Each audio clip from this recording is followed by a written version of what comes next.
Sa magandang gabi po mga kaninong. Ito na naman po muli ang inyong poging ninong. Magluluto po tayo ng asado. Sigurado, sarsa pa lang, tataob na ang mga kaldero nyo. Ayan po. Sigurado po yan. Sarsa pa lang itong niluluto natin. Taob na ang mga lamig na kanin nyo. Mga bahaw nyo. Ayan po.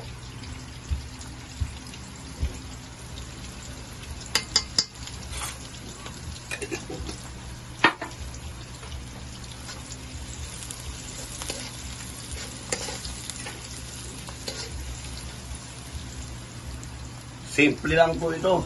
Kaya lalagyan na po natin ating kasim. Hiniwa po natin siya ng kudra-kudrado. Kudra-kudrado po. Yan po. Cut into chunk. Yan. Tama natin siya dyan.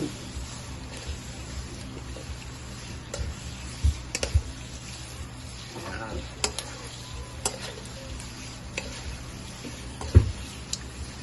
Ang bagal, ha?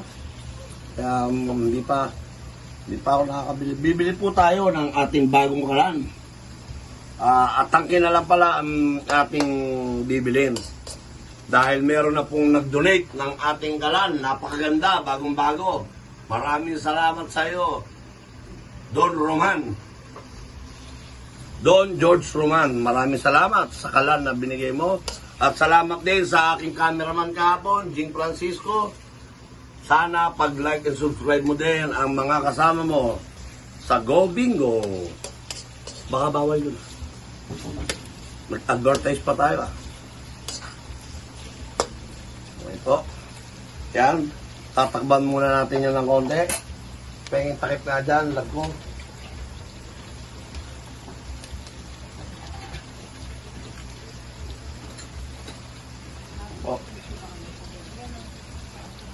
Po, siniguro natin, malinis ang ating takip. Okay.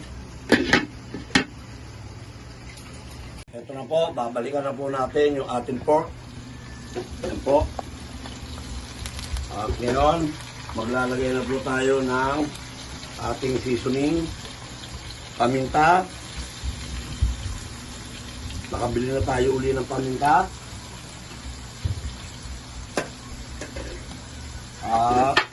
Ang ating ginisa mix, Ajinomoto, baka naman, everyday, gamit-gamit. At ang ating oyster sauce, dato puti. Pero kahit ano po, oyster sauce, pwede po. Nasa inyo po yan. Yan po.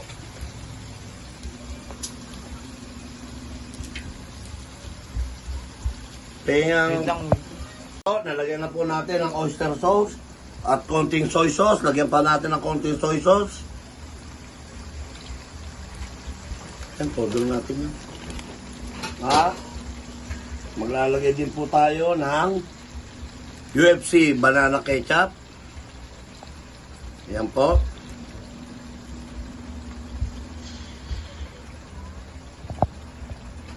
At yung ating paprika. Ating paprika. Yan po. Parang ayaw na lumabas. Ayun. Ano pa ba? Ay.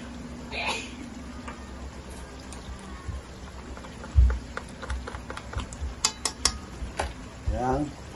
At ngayon, lagyan po natin siya ng konting water. There. Ako na po. Wait lang po, Tapos po natin siya lagyan ng ating mga seasoning. Lalagyan po rin natin siya ng coke. Nalagyan na po natin siya ng tubig. Lagyan po natin siya ng coke. Yan, kaya medyo matagal-tagal po ito dahil patutuyuin po natin siya. Kailangan po mag-reduce, ma-absorb ng ating meat yung ating mga nilagay. Ito po, lalagyan natin ng 2 tablespoons of sugar. Brown sugar po. Yan, parang 3 na yata yung nalagay ko. Kasi maliit lang po itong kutsaritang gamit ko. Yan po. Yung coke, hindi naman po din naubos. Yan po. At ngayon, pwede na po natin siyang haluin, di ba? Yan, sayang yung asukal, nakadikit sa kutsara.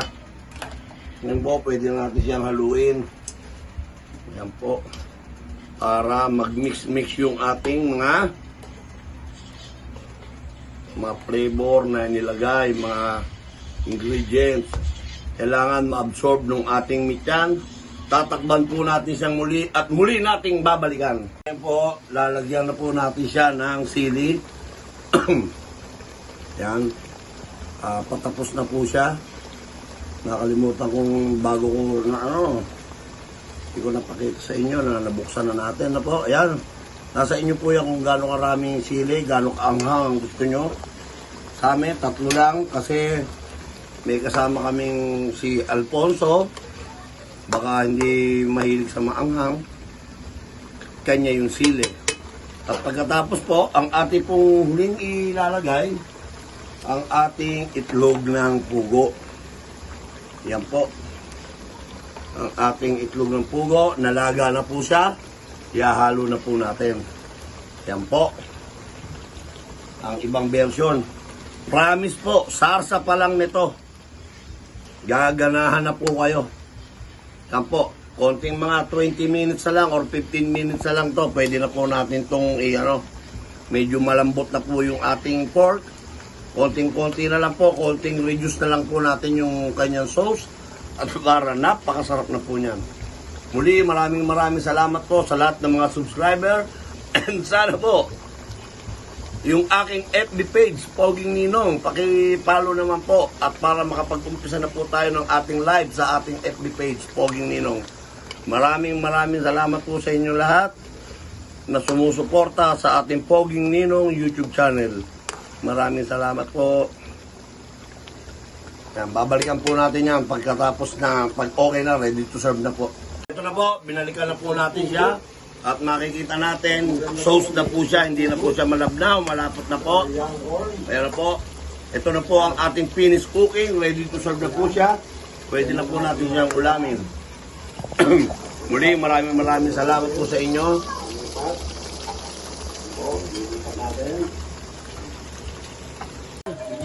Oh,